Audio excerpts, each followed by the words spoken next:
नमस्कार। देवरिया की आवाज रेडियो केसरी से प्रस्तुत है स्थानीय हालचाल। पहले मुख्य हालचाल।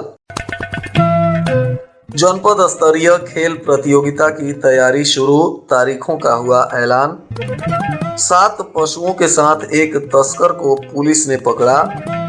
3.46 लाख बच्चों को दी जाएगी विटामिन ए की खुराक, किया गया शुभारंभ। फैलेरिया मरीजों को दी जाएगी MMDP की किट। और भाजपा नेता की हो गई हार्ट अटैक से मौत। स्थानीय हालचाल के इस अंक के साथ मैं निकेत मिश्र। अब हालचाल विस्तार से। जिला युवा कल्याण एवं प्रादेशिक विकास दल अधिकारी नीतीश राय ने बताया कि प्रदेश में विकास दल विभाग के वित्तीय वर्ष 2023-24 से उत्तर प्रदेश की आबादी को ध्यान में रखते हुए प्रतियोगिताओं में बड़ी संख्या में उत्कृष्ट प्रदर्शन की क्षमता रखने वाले खिलाड़ियों को उपयुक्त मंच तथा अवसर देने के उद्देश्य से उत्तर प्रदेश ग्रामीण खेल लीग प्रारंभ किया जा रहा है। इसमें 16 विकास खंडों में खंड स्तरीय ग्रामीण खेल प्रतियोगिता का आयोजन 8 दिसंबर 2023 से 19 दिसंबर 2023 तक किया जा चुका है। अब जनपद देवरिया में जनपद स्तरीय ग्रामीण खेल लीग प्रतियोगिता का आयोजन 4 और 5 जनवरी को सुबह 9 बजे से रविंद्र किशोर शाही स्पोर्ट्स स्टेडियम में आयोजित किया जाएगा। उन्होंने बताया कि इसमें वॉलीबॉल, कबड्डी और एथलेटिक्स, कुश्ती तथा वेट लिफ्टिंग इत्यादि का प्रतियोगिता आयोजित होगा और इसमें बेहतर करने वाले खिलाड़ियों को आगे खेलने का मौका मिलेगा।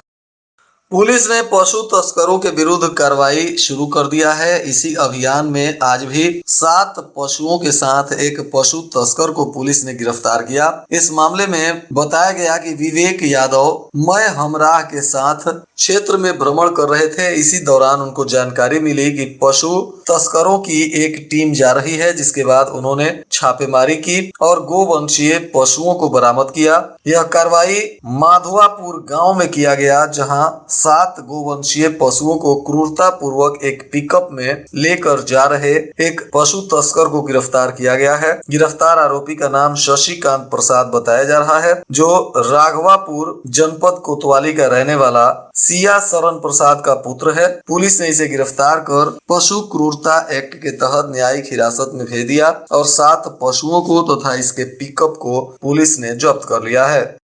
जिलाधिकारी अखंड प्रताप सिंह ने आज अर्बन हेल्थ सेंटर सोमनाथ में राष्ट्रीय स्वास्थ्य मिशन के अंतर्गत 9 महीने से 5 वर्ष तक के बच्चों को विटामिन ए की दवा का खुराक देने के लिए कार्यक्रम का शुभारंभ किया। इस अवसर पर उन्होंने 9 माह से 5 वर्ष तक के बच्चों को विटामिन ए की दवा पिलाई और उनके उज्जवल भविष्य की कामना की। 27 दिसंबर से 27 जनवरी तक यह अभियान चलेगा, जिसमें गाँव-गाँव जाकर बच्चों को विटामिन ए की दवा खिलाई जाएगी। इस दौरान 3,86,912 बच्चों को विटामिन ए की दवा पिलाने का लक्ष्य निर्धारित किया गया है। जिले के फाइलेरिया मरीजों को अब शनिवार को आयोजित होने वाले आयुष्मान मेले में भी MMDP किट का वितरण किया जाएगा। किट में बाल्टी, बाथ टब, मग, साबुन, तौलियां और क्रीम दी जाती हैं। इस संबंध में प्राथमिक स्वास्थ्य केंद्र बनकटा में MOIC डॉक्टर OP भार्गव की अध्यक्षता में CHO और फाइलेरिया रोगी नेटवर्क के बीच ब्लॉक स्तरीय बैठक का आयोजन किया गया। इस मौके पर डॉक्टर भार्गव ने कहा कि फाइलेरिया को उपेक्षित बीमारी से प्राथमिकता की श्रेणी में लाने के उद्देश्य से कई प्रयास किए जा रहे हैं। इसी क्रम में प्राथमिक स्वास्थ्य केंद्र पर आयोजित होने वाले स्वास्थ्य मेले में भी MMDP किट का वितरण किया जाएगा। बनकटा ब्लॉक के भयसही गांव निवासी लीलावती, जिनकी उम्र 50 वर्ष है, उन्होंने बताया कि वे 10 वर्षों से फलेरिया यानी हाथी पांव की बीमारी से ग्रसित हैं। काफी रुपए खर्च किए, लेकिन जब तक दवा का असर रहता है तब तक सूजन में आराम रहता था। दवा का सेवन बंद करने के बाद सूजन बढ़ने लगती थी। एक दिन फलेरिया रोगी नेटवर्क का समूह गाँव में पहुँचा और लोगों को जागरूक करने के दौरान MMDP किट भी दिया गया। किट से रोग प्रबंधन के बारे में जानकारी मिली। नेटवर्क के माध्यम से ही स्वास्थ्य विभाग के किट को लेकर उन्होंने बताया कि इसके इस्तेमाल से हाथी पांव में यानी दर्द कम हो गया और सूजन में भी कमी आई है। वह बताती है कि अब वे अपना काम कर लेती हैं और लोगों को फैलेरिया बीमारी के बारे में जागरूक भी कर रही हैं। भाजपा के पूर्व मंडल अध्यक्ष रविकांत शुक्ल उर्फ बबलू शुक्ला पुत्र उमाकांत शुक्ला की हार्ट अटैक से मौत हो गई। निधन का खबर मिलते ही लोग स्तब्ध हो गए। नगर के पूर्वी तिवारी टोला वार्ड के रहने वाले रविकांत शुक्ला राजनीतिक एवं सामाजिक कार्यकर्ता के साथ ही व्यवसायी भी थे। अचानक उनका तबीयत खराब हो गया, जिस पर लोग उन्हें अस्पताल ले गए। डॉक्टरों ने गोरखपुर रेफर कर दिया और गोरखपुर भी उनका इलाज चल रहा था। इसी दौरान उनका निधन हो गया। उनके निधन के बाद भाजपा नेताओं ने शोक व्यक्त करते हुए उन्हें श्रद्धा सुमन अर्पित किया। वहीं उनकी मृत्यु के बाद परिजनों में चीख पुकार मचा हुआ है। सीडीओ प्रत्यूष पांडे की अध्यक्षता में विकास भवन के गांधी सभागार में व्यापार बंधु की बैठक का आयोजन किया गया।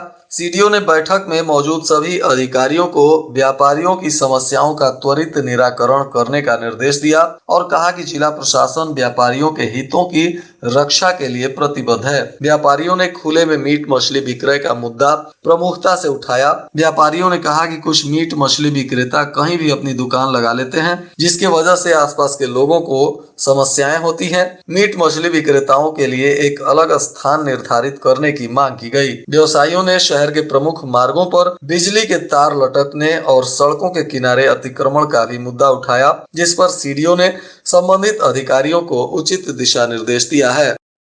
वहीं पिछड़ा मोर्चा भारत की बैठक रुद्रपुर रोड स्थित कार्यालय में हुई, जिसमें मोदी सरकार बनाने के लिए केंद्र सरकार की नीतियों को घर घर तक पहुंचाने पर जोर दिया गया। प्रदेश उपाध्यक्ष संदीप जायसवाल ने कहा कि केंद्र सरकार की जन कल्याणकारी नीतियों से आम जनता लाभान्वित हो रही है।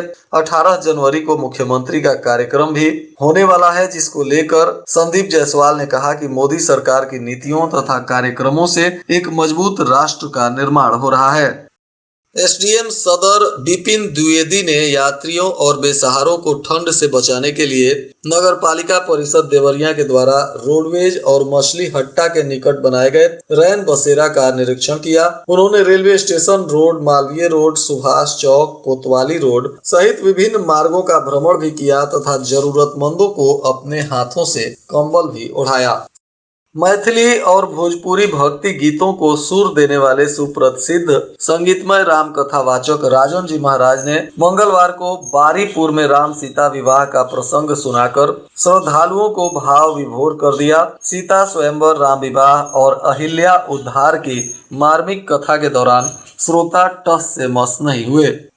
पुलिस भर्ती में उम्र बढ़ाने की मांग को लेकर मुख्यमंत्री योगी आदित्यनाथ से सदर विधायक डॉक्टर शलभ मणि त्रिपाठी ने मुलाकात की। इस दौरान उन्होंने मुख्यमंत्री को पत्र सौंपा। उन्होंने सामान्य और ईडब्ल्यूएस वर्ग के अभ्यर्थियों की उम्र सीमा में 3 वर्ष छूट देने की मांग की है। विधायक ने पत्र में लिखा है कि प्रदेश के युवाओं के उत्थान एवं कल्याण हेतु प्रदेश सरकार प्रयासरत है। इसी क्रम में शासन के द्वारा उत्तर प्रदेश पुलिस में आरक्षी के पदों पर भर्ती के लिए आवेदन मांगे गए हैं। कोविड की महामारी के चलते आई समस्याओं की वजह से पिछले कुछ समय से पुलिस की भर्तियों में समस्याएं आ रही थी और इस परीक्षा की तैयारी करने वाले अभ्यर्थियों को पर्याप्त अवसर नहीं मिल पाया है। ऐसे में सरकार इनके उम्र की सीमा में छूट दे ताकि जो अभ्यर्थी पहले से तैयारी करके बैठे हुए हैं उन्हें इस योजना का लाभ मिल सके।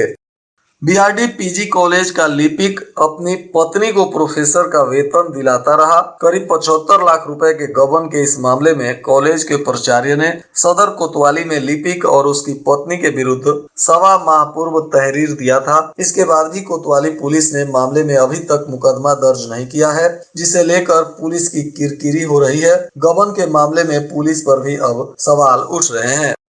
मुख्य विकास अधिकारी प्रत्यूष पांडे ने विकास खंड रामपुर कारखाना के ग्राम पंचायत गुद्दी जोर और मुजहना लाला में नव निर्मित आंगनबाड़ी भवनों का निरीक्षण किया और शासन से निर्धारित 18 पैरामीटरों पर आंगनबाड़ी भवनों को संतृप्त करने का निर्देश दिया।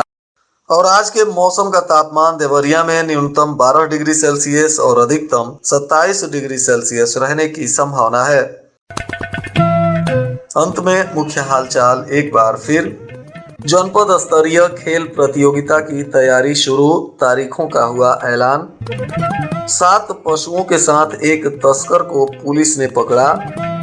3.46 लाख बच्चों को दी जाएगी विटामिन ए की खुराक, किया गया शुभारंभ। फैलेरिया मरीजों को दी जाएगी एमएमडीपी की किट। और भाजपा नेता की हो गई हार्ट अटैक से मौत। इसके साथ ही रेडियो केसरी से प्रसारित स्थानीय हालचाल का यह अंक समाप्त हुआ। नमस्कार।